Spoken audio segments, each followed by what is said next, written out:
Hello नमस्कार दर्शकों, झनक सीरियल में आप सभी का स्वागत है। बेल आइकन को प्रेस कर लीजिए, लाइक सब्सक्राइब शेयर करना ना भूलें। इंटरेस्टिंग एपिसोड को देखने के लिए ऐसे ही बने रहिए। हम देख रहे हैं आज के एपिसोड पे जहाँ पे अर्शी ज्योति अदिति को कॉल करती है और बोलती है अर्शी क्या हुआ, अरे अदिति क्या हुआ, तुम ठीक हो ना। अदिति बोलती हाँ मम्मा मैं ठीक हूँ। अर्शी बोलती बाहर बम ब्लास्ट सुना ना मैंने, तो मैं इसलिए घबरा गई। अदिति बोलती आप और बाबा कैसे हो, ठीक हो ना। तभी यहाँ पे अर्शी बोलती हाँ हाँ अनी भी ठीक है, तुम्हारे बाबा भी ठीक है, मैं भी ठीक हूँ और तुम्हारे घर में सब लोग, और मैंने सुना वो कॉलेज के पास ये धमाका हुआ, वो क्या नाम है, वो ऋषि की बहन मिष्टी, वो कैसी। तब यहाँ पे अदिति बताती माँ वो सब ठीक है। तब यहाँ पे अर्शी बोलती ओके एंड ऋषि का क्या है, वो उसको तो जाना पड़ेगा ना, उसके जुरिडिक्शंस में आता है। तभी अदिति बोलती हाँ इसलिए ऋषि गया, मैं नहीं जाने देना चाहती थी उसे, लेकिन उसने सुना नहीं, उसने बोला काम है इसलिए उसको जाना पड़ेगा, और यह कह के वो चला गया। तभी यहाँ पे अर्शी बोलती है कि ओके ठीक है, और वो लड़की का क्या हाल है उस झनक का। तभी अदिति को गुस्सा आ जाता है। अदिति बोलती है माँ मुझे क्या फ़र्क पड़ता है वो लड़की का क्या हाल है क्या नहीं, क्या मैं उस लड़की के लिए कॉल लगाई हूँ। तभी यहाँ पे अर्शी बोलती है you don't talk to me like that okay. Aditi इस तरह का बिहेवियर मैं नहीं बर्दाश्त करूँगी, तो मुझ पर क्यों भड़क रही हो। तभी यहाँ पे अदिति बोलती है तो कैसे भड़कूँ माँ, मुझे उस लड़की के बारे में नहीं जानना है, नहीं लेना देना है कुछ, फिर मैं आप लोग बार बार में से क्यों पूछूँ लड़की कहाँ है कैसी हो, चाहे जहाँ भी रहे मुझे उसकी फ़िक्र नहीं है। मुझे सिर्फ और सिर्फ ऋषि का टेंशन हो रहा है, वो अभी तक गया है बाहर और अभी तक धमाका शांत नहीं हुआ है, अगर कुछ हो गया तो मैं क्या करूँगी। तभी यहाँ पे अर्शी बोलती है देखो अदिति मुझे पता है कि वो लड़की से में प्रॉब्लम है, लेकिन हाँ ये भी सच है कि वो लड़की की माँ जो झनक थी सेम वैसे ही थी, उसका तुम्हारे पापा का एक टाइम पे अफेयर चल रहा था, ये भी सच है। लेकिन वो लड़की अचानक से लापता हो गई, एक बार वो गाँव चली गई, अनी का और उस लड़की से कोई भी कांटेक्ट नहीं रहा। अचानक से अनी किसी काम की वजह से वहाँ पे पहुँचा एंड फिर उन लोग का अफेयर चालू हो गया, शुरू हो गया। बट तब तक भी वो प्रेगनेंट नहीं थी और तब तक उसकी बेटी नहीं थी।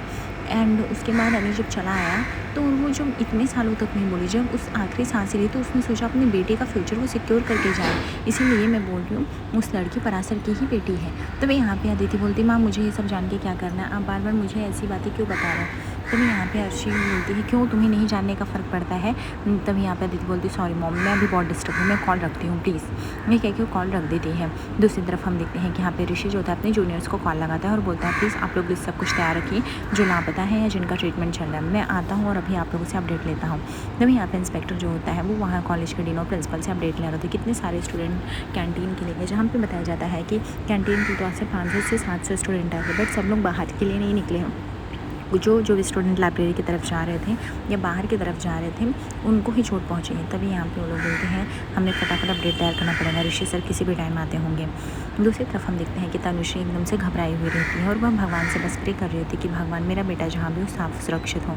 तभी यहाँ पे पुतुल बोलती है पता नहीं झनक कैसी होगी, किस हाल में होगी। तभी तनुश्री बोलती है कि पुतुल बस करो, जिस दिन तुम माँ बनोगी तो मेरी घबराहट समझोगी, तुम्हें इस बार मतलब ऐसे टाइम में भी तुम्हें उस लड़की की फ़िक्र हो रही है। तभी पुतुल बोलती है कि मेजो मैम इसमें क्या गलती, उस लड़की का कोई भी नहीं है, तो हम बोल दिए तो क्या हो गया। तभी यहाँ पे ऋषि के बाबा बोलते हैं जाने दो, पहले तो अपने काका से सारी बात बताती थी, उनके कंधों पे बैठ के चलना सीखती थी और अभी तो काका से ही ज़बान लड़ाएगी। तभी यहाँ पे पुतुल बोलती है ऐसा बिल्कुल भी नहीं है बाबा, प्लीज़ आप समझाइए ना, झनक के बारे में हम क्यों नहीं सोच सकते, आखिर उसका शहर में कोई नहीं है, अगर हम उसके बारे में सोच भी ले रहे हैं तो उसमें क्या हो गया। तभी यहाँ पे उसकी माँ बोलती क्यों तुम्हारे बाबा बोले और किस लिए बोले।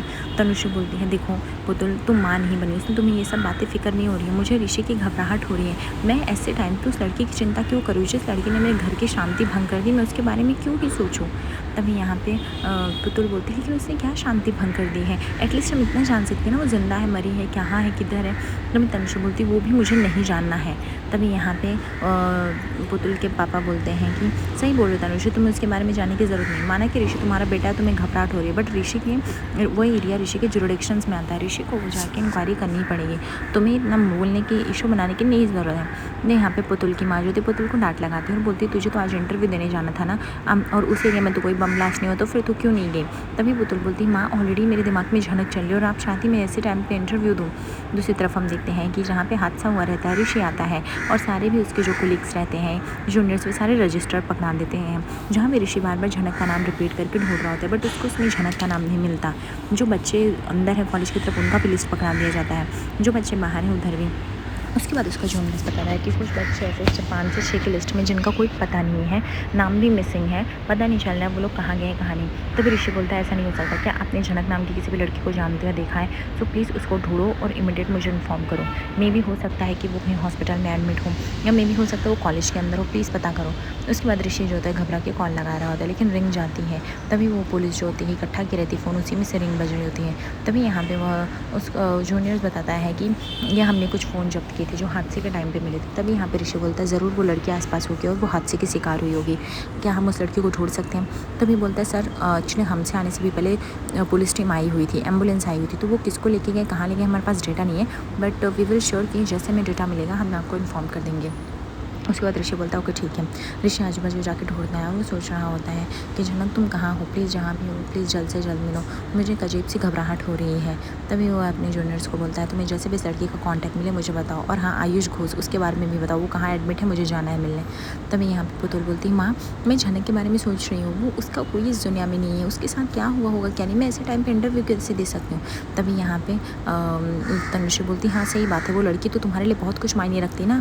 तभी यहाँ पे पुतुल बोलती है ऐसी बात नहीं है पापा, प्लीज़ आप उसे बताइए। तभी यहाँ पे पुतुल के पापा बोलते हैं कि मुझे देख पुतुल, तू जो बोल रही है वो भी सही है, ठीक है, और देखो तनुश्री तुम पहले शांत हो जाओ, तुम्हारा बेटा लौट के आ जाएगा। ऋषि ने ये नौकरी जब से चुना है हमें तब से जो चिंता होना चाहिए ना, हम ऐसे तो उसको घर के अंदर नहीं बैठा सकते ना, उसे जहाँ मन करेगा जाने का वो तो जाएगा ना। तभी तनुश्री बोलती चलिए मान लेते हैं जाएगा, लेकिन अभी वो लड़की हमारे लिए प्रॉब्लम है, अगर वो लड़की को कुछ करेगा ऋषि भाग भाग के अपना ख्याल नहीं रखेगा। आज कितने दिनों के बाद आदित्य और वो साथ में खुश थे, लेकिन नहीं, ये भी नहीं देखा गया, अचानक से वो लड़की आ जाती है और वो अदिति को बिना लिए चला जाता है। पता नहीं उस अदिति के दिल पे क्या गुजर रही होगी, कोई मेरी बात को नहीं समझता है, मेरे बेटे बहू की ज़िंदगी तहस नहस हो गई है।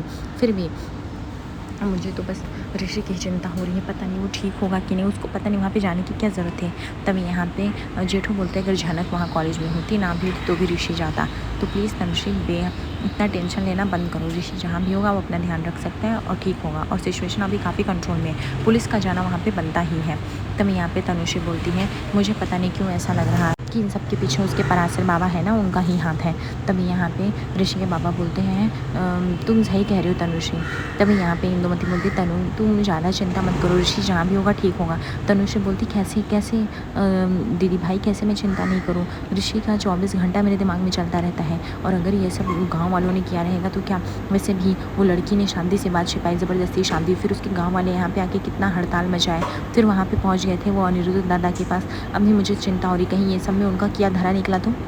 अभिमन्यु बोलता है तनु तुमको सही लग रहा है, कहीं ना कहीं मुझे भी लग रहा है, वैसे भी वो पराशर गुंडा है गुंडा।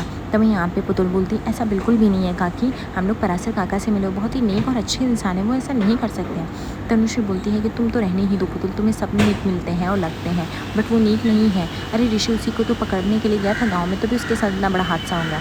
तभी जेठू बोलते हैं तनुश्री ऐसा कुछ भी नहीं है जैसा तुम सोच रहे हो, पराशर और गाँव वाले बहुत ही अच्छे लोग हैं, मैं उनसे मिला हूँ, मैं जानता हूँ, इतना इंसान पहचानने की है मेरे में हिम्मत। और रही बात ऋषि की, तो कोई पहली बार नहीं गया है।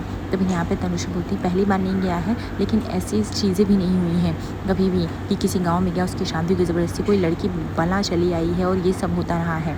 तभी पुतुल बोलती है मुझे समझ में नहीं आता मेजू माँ, आप हमेशा घूम फिर कर झनक को क्यों दोष देती हैं। तभी यहाँ पे ऋषि के बाबा बोलते हैं कि पुतुल तुम शांत रहो, जब इस बात को नहीं समझ सकती हो तो चुप रहना ही तुम्हारा बेहतर है। तभी यहाँ पे जेठू बोलते हैं मुझे ऐसा लग रहा है अभिमन्यु कि तुम लोग इस बात को ज़्यादा सीरियसली ले रहे हो, तुम लोग शांति से बैठो, ऋषि आ जाएगा। तभी यहाँ पे जेठू दिखाते हैं कौन न्यूज़, बोलते हैं ये देखो इतना बड़ा न्यूज़ हो गया है, तुम लोग को अभी भी समझ में नहीं आ रहा है। पुतुल जहाँ पे प्रे कर रही थी कि झनक जिस हाल में हो ठीक हो। आयुष को हॉस्पिटल लाया गया रहता है और तभी डॉक्टर बोलती है आयुष अभी ठीक है, आप उनसे पूछताछ कर सकते हैं। उसके बाद कह के चली जाती है। ऋषि जो होता है बोलता है तुम कैसे हो अभी। आयुष बोलता है ठीक हो, बस थोड़ा बहुत पेन है मुझे। तभी ऋषि बोलता है झनक कहाँ पे है। आयुष बोलता है मुझे नहीं पता। तभी ऋषि बोलता है ये कैसी बात हो सकती, तुम झनक के साथ थे लास्ट टाइम ना, क्योंकि मुझे इतना तो पता है। तभी यहाँ पे आयुष बोलता है हाँ एक्चुअली उसको लाइब्रेरी कार्ड बनवाना था और मैं जा रहा था। तभी झनक ने बोला उसको यहाँ का कुछ नहीं पता और वो मेरे साथ चलेगी। हम लोग पैदल ही जा रहे थे, अचानक से ब्लास्ट हुआ एंड मैं और झनक अलग हो गए। तभी ऋषि बोलता है ऐसे कैसे हो सकता है, क्या तुम्हें ज़रा भी परवाह नहीं है, तुम फ्रेंड बोलते हो, फ्रेंड के नाम पे ये सब करते हो, तुम जैसे लड़के ऐसे ही होते हो साथ छुड़ाने वाले, तुमसे एक काम भी नहीं हो सकता।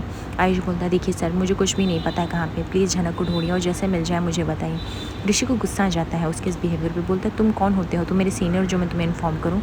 तभी आयुष बोलता है बिल्कुल भी नहीं सर, आप गलत समझ रहे हैं, आप मैं जनक का दोस्त हूँ और जनक के लिए बस मैं वेल विशर हूँ। मैं चाहता हूँ वो जहाँ भी रहे ठीक है। आई थिंक वो कहीं उसको भी चोट पहुँची होगी, वो कहीं एम्बुलेंस या हॉस्पिटल में ज़रूर एडमिट होगी, मुझे ऐसा लग रहा है। प्लीज़ आप पता करके बताइए। ऋषि बोलता है ओके ठीक है, मैं जा रहा हूँ यहाँ से। ऋषि गुस्से में जो होता है वो वहाँ से निकल जाता है। दूसरी तरफ हम देखते हैं अदिति बहुत ही टेंशन में रहती है। उसके दिमाग में यही चल रहा होता है कि ऋषि इतना बदल कैसे सकता है। तभी नीलू जो होती है वो रूम नॉक करके जाती है अदिति के पास और बोलती है अदिति आई यू ओके। तभी यहाँ पे अदिति बोलती है मैं ठीक कैसे हो सकती हूँ इतना सब कुछ होने के बाद। नीलू बोलती है मुझे पता है अदिति तुम जो सोच रही हो और तुम्हारा सोचना जायज़ भी है, मैं इसमें ये नहीं बोलूँगी, पर मुझे तुमसे कुछ बात करनी है, प्लीज़ तुम यहाँ पे बैठोगी साथ में। उसके बाद नीलू जो होती है उसके साथ बैठती है और बोलती है क्या तुम मुझे बता सकती हो कि तुम ऋषि को कितने टाइम से जा रही हो। तभी अदिति बोलती कुछ 7-8 सालों से। तभी नीलू बोलती तो क्या तुम्हें कभी भी ऐसा लगा कि ऋषि तुमसे प्यार नहीं करता है।